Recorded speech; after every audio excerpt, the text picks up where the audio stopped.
Big boss Malayalam season 6 ഇപ്പോൾ latest ആയിട്ട് കിട്ടുന്ന ഒരു ഞെട്ടിക്കുന്ന വാർത്തയാണ് രതീഷ് ഔട്ടായെന്ന്. ഇത് എത്രത്തോളം വാസ്തവമാണെന്ന് എനിക്ക് അറിയില്ല, പക്ഷെ പുറത്ത് വരുന്ന ന്യൂസ് ഇതാണ്: ഷൂട്ടിംഗ് കഴിഞ്ഞു, രതീഷ് ഔട്ടായിരിക്കണമെന്ന്.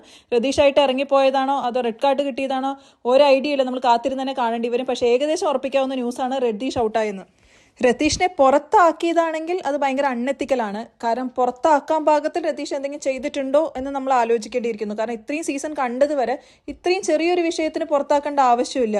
ഇനി രതീഷായിട്ട് ഇറങ്ങിപ്പോയതാണോ എന്ന് നമുക്കറിയില്ല. അതിന് നമ്മൾ നാളത്തെ എപ്പിസോഡ് വരെ കാത്തിരിക്കേണ്ടി വരും. ഇപ്പൊ ഹൗസിലുള്ള എല്ലാവർക്കും സന്തോഷമായി കാണും അല്ലേ? കാരണം ഇന്നലെ ശ്രീരേഖ പറഞ്ഞ മാതിരി രതീഷ് ഉണ്ടെങ്കിൽ ഞങ്ങൾക്ക് ചിന്തിക്കാനോ കളിക്കാനോ കൂടെ പറ്റുന്നില്ല എന്ന്. അത്രയും സ്ട്രോങ് ആയ, കണ്ടന്റ് കൊടുക്കാൻ കേപ്പബിൾ ആയ, 100 ഡേയ്സ് നമ്മൾ ഉണ്ടാവുമെന്ന് ഉറപ്പിച്ചൊരു കണ്ടസ്റ്റന്റ് ആണ് ഇപ്പോൾ ഔട്ടായിരിക്കുന്നത്. ഇത് വളരെ ഷോക്കിംഗ് ആണ്. ഇതിപ്പോൾ സിജോന്റെ മനസ്സിൽ എന്തായിരിക്കും പറഞ്ഞാൽ സിജോയ്ക്ക് ഒരു കപ്പ് തന്നെ ആയിരിക്കും. കാരണം സിജോയ്ക്ക് ഒരു സ്ട്രോങ് എതിരാളി എന്ന് പറഞ്ഞിട്ടുണ്ടായിരുന്നത് രതീഷ് മാത്രമാണ്. സിജോയുടെ ഗെയിം പ്ലാൻ ബാക്കി എല്ലാവരുടെ അടുത്തും ഒരുവിധം വർക്കൗട്ട് ആവുന്നുണ്ടായിരുന്നു. എല്ലാവരും ഒരുവിധം മാനേജ് ചെയ്യാൻ സിജോയ്ക്ക് പറ്റും.